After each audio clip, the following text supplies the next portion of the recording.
Morning, Vikings. Today is December 9th, Wednesday. The Let 1 class. We're going over Unit 1, Chapter 2, Lesson 4, Thinking and Learning. So we're going to learn how you think and how you learn. Each of you is a little bit different.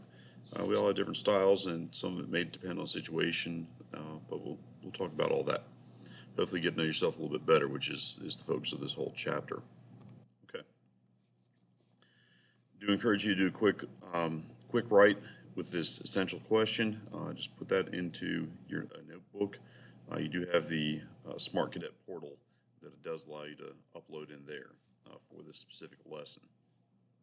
So make sure you check on that account occasionally.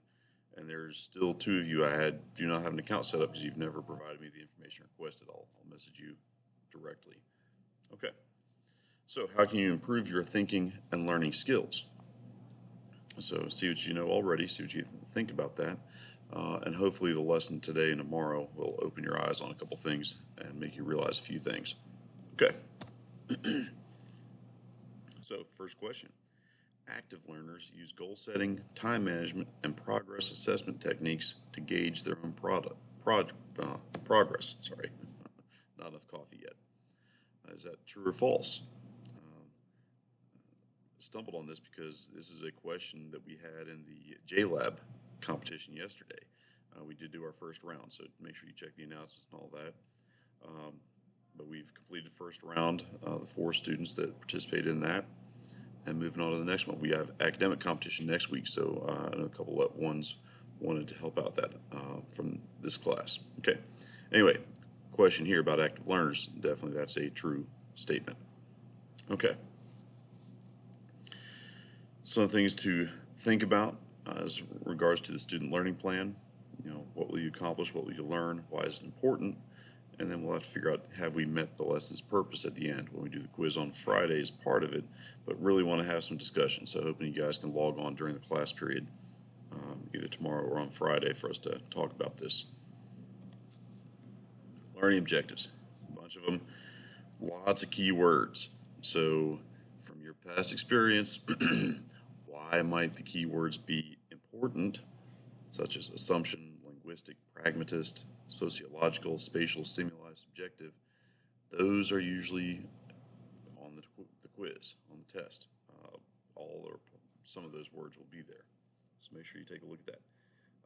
Don't forget to use the reading in the textbook to help provide that information. Don't just Google it, because they may not give you the right answer, at least not in the context given here for JRTC. Hey, right there's the word context. You need to look that one up. So, okay. Again, make sure you focus on that. Do the reading of the book to supplement what we're doing here with the video. I'll have video today and tomorrow for the lesson. And then again, quiz on Friday. Okay, so how do you learn new things? How do you learn concepts, skills, procedures? If something hands-on, I know for me that based on the type of learner or thinker that I am, I like to just get involved and start doing it. Let's say making a birdhouse. I don't know if many of you have had Mr. Signetti. There's only so much to do as far as preparation. Obviously, you're going to take measurements and do things like that, have a vision in your head, but he shows you an example of what he wants you to build. So you can think about it all day long, but if you don't get hands-on, start touching a piece of wood, you're not going to have a birdhouse. Concepts, think math concepts or science, things like that. Procedures. Some of you have already seen how we do things here in JRTC with JUMS to record all the events. It's the JRTC unit management system. You have to create an account for that. But we have certain procedures that before an event, we do the planning for it. The event itself, we have a sign-in sheet or sign-in roster there. We record different things, like so those that helped out last Friday at Sergeant Belisari's funeral. That's included in there as a community service, veterans recognition. Those of you that did Christmas cards were able to record the specific number of hours of service community service that you get based on the number of boxes of cards that you did. So we have procedures for doing things. How do you solve problems? How do you form opinions? Let's be honest, we all have opinions. Okay. Think about different types of thinking. That could be a challenge. Did did you know that there are different types of thinking? I know from my travels around the world, as well as even different parts of the country, that we don't always think alike. There's lots, even within our local communities, we have people that think differently. Think in the classroom. We talked about our winning colors. How a red adventurer thinks may be very different than a brown builder or a blue relator. So we'll talk through some of that. Okay, metacognition. Stomp, stomp. First of your vocabulary words, metacognition. Paying attention to your thinking. So you are thinking about thinking. Okay. You had that first question earlier about what an active learner is. So here's much more detail as far as active learner versus passive learner. For example, passive learner approaches learning as remembering. So if you're trying to remember state capitals or something, that's a passive learning approach. Active learner approaches learning as thinking.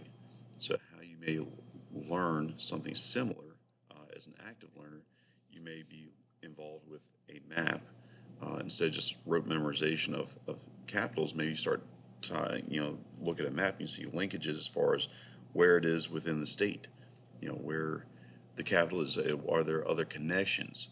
How many, again, to me, a map helps make it turn into a thinking exercise, helps you visualize, look at the distance between states.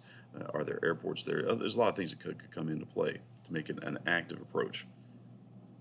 Okay, let's go to that second one that reads the textbook, takes some notes, spends hours trying to memorize those notes, as opposed to active learner, reads the textbook, takes some notes using a method that captures the concepts and details. So it goes back to our thinking maps. Some of the things we started learning, whether it's a circle map, a bubble map, tree map, you find ways to make connections. Okay, and then you actually review those notes, not just memorize. Okay. Next one. Now, we're not going to go through all these, but let's talk about the next one because I think that's a challenge here in a remote learning environment. So for the passive learning, it wastes or misuses a lot of study time. You may be sitting there at the computer, but what are you really doing? Feels as if there isn't enough time to remember at all.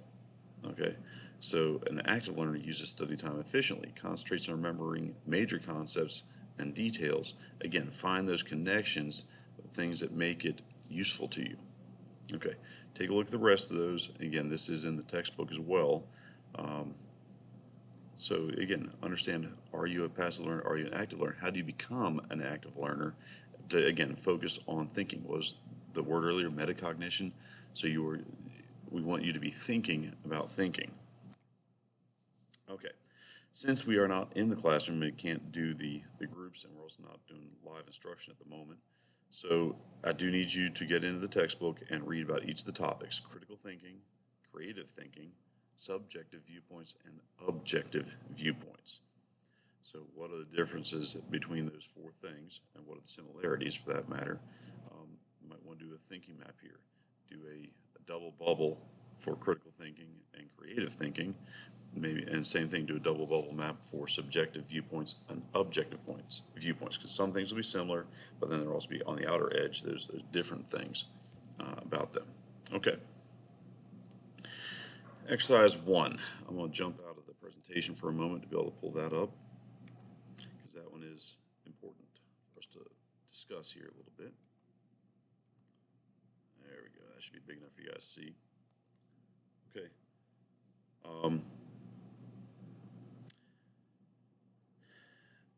Asking questions.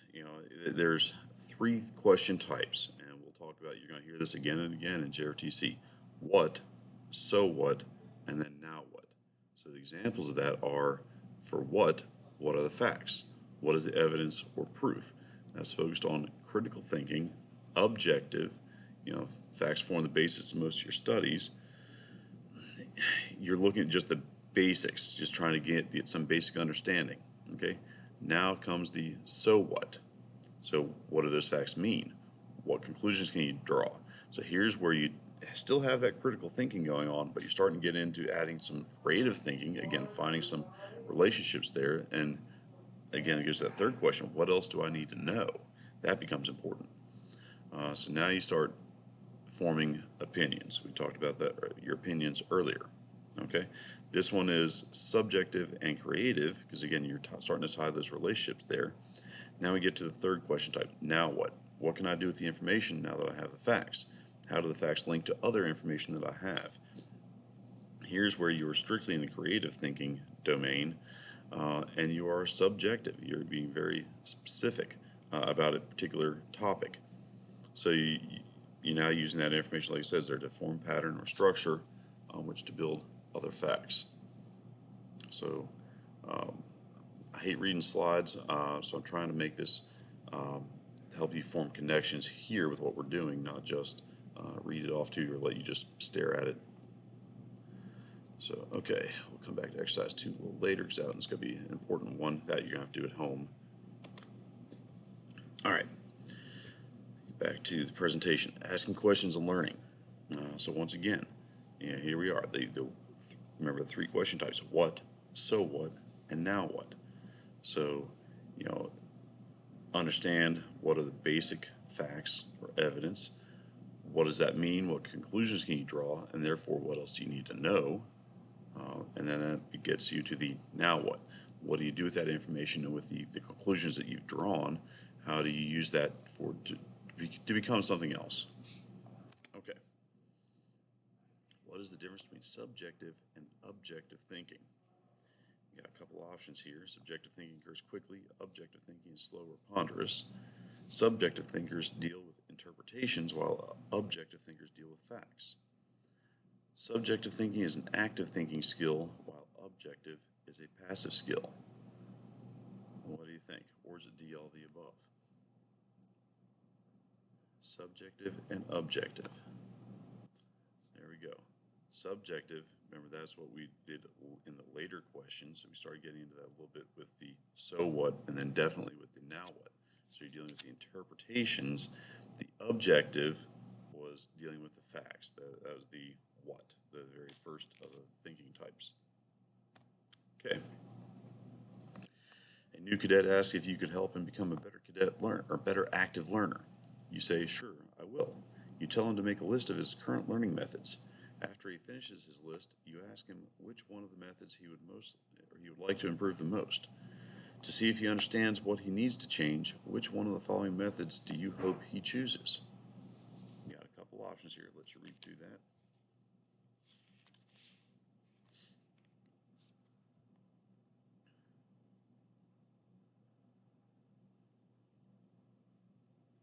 You got some good options there.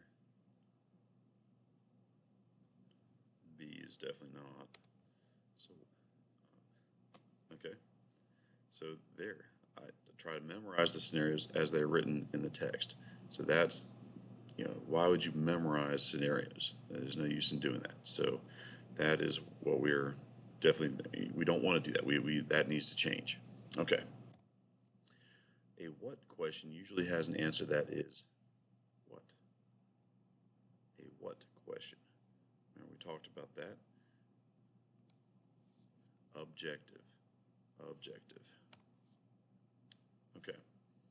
So think about various school subjects.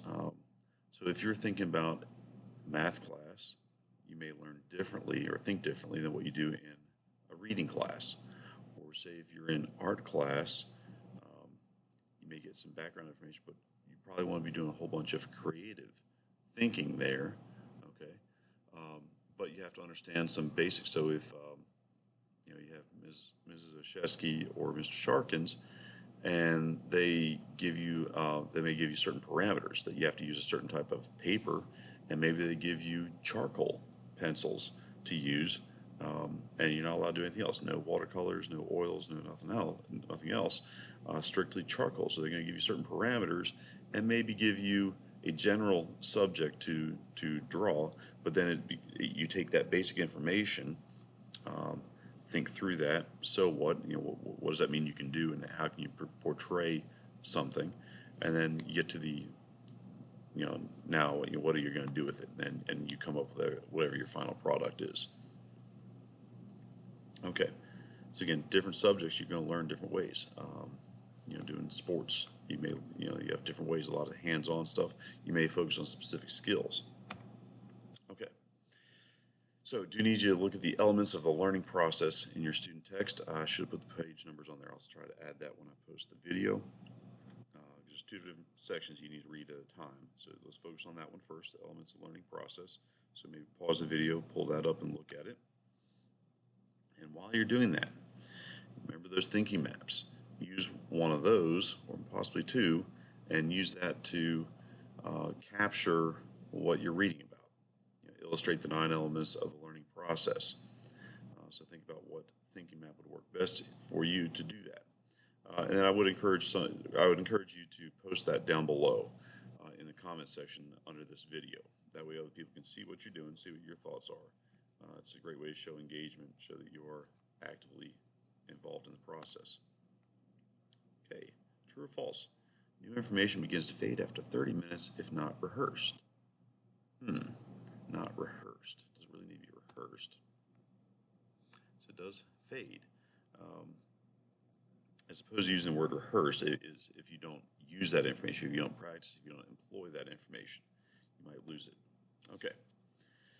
That's part of why we throw in quiz questions every now and again. It keeps it fresh, keeps you focused, but it brings back some of the information we've already talked about. So how about this one? Cadet Barnes listens to music while he studies history. This may not affect his ability to study because what?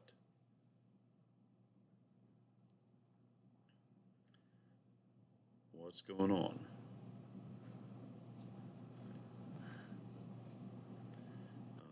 B, he has a solid schema. It just means he has a framework in his mind to how to deal with it. No, I'm not saying that's the right answer. So what is it? Let's go D. His brain tunes out the music while he's studying. It simply becomes white noise in the background, but may help get rid of distractions. Again, for you guys, that may be a consideration. Can you do this or not? Some people maybe be selective about what type of music you listen to. But if you have a very active household and you're trying to do remote learning, maybe putting on some headphones with maybe classical music or something low and quiet, relaxing, but not something that you're going to start dancing to or start singing to. You don't want it to distract you from what you're studying, so be selective about what you do. But that'd be a way that your brain can tune out the music, but also that the music itself tunes out all the other distractions that would affect your learning. Okay. Cadet Caldwell wants to improve her memory of what she learns. Which of the following should she do? Buckle down and memorize, use what she's learned in a variety of different learning activities, study with a friend, or ask more questions in class. She wants to improve her memory of what she learns. I'd say A probably isn't it. B's looking pretty good. But the others, there's some decent options, but I think B is probably our best answer. Okay. What can you do with the elements of learning process? We've got a little cup clap game, which leads us to the next activity, and that's going to have to be it for today. So let's watch the video.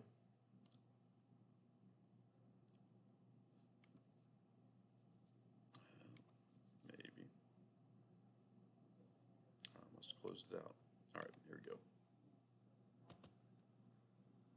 Okay, let's take it from the beginning. Okay. You ready? You remember to go back to that beginning now. Okay. All right, here we go. Clap, clap, pat, 2, 3. Clap, lift, set. Clap, grab, pat, tap, hold, slap, pat. All right, let's try it one more time together. There we go. Clap, clap, pat, 2, 3. Clap, lift, set. Clap, grab, pat, tap, hold, slap, pat. One more time and then we'll call it good. All right, here we go. Clap, clap, pat, 2, 3. Clap, lift, set. Clap, grab, pat, tap, hold, slap, pat. Woo! All right. Okay, a bit older video, or maybe it's just the quality of it, I'm not sure. Anyway, I guess to our activity. Take a look at that next. So see what you thought of that, the cup clap game. Have you ever done that? I need you to develop a flow map. It goes over processes. So see if we can get you to do it individually. If you can pair up somebody, that'd be awesome. See what we can do there. Figure out how you would teach someone to play the cup game. Okay, think about the elements of learning and use your graphic organizers, but again, come up with a flow map or an outline of how you would teach, or you could learn yourself how to play the cup clap game.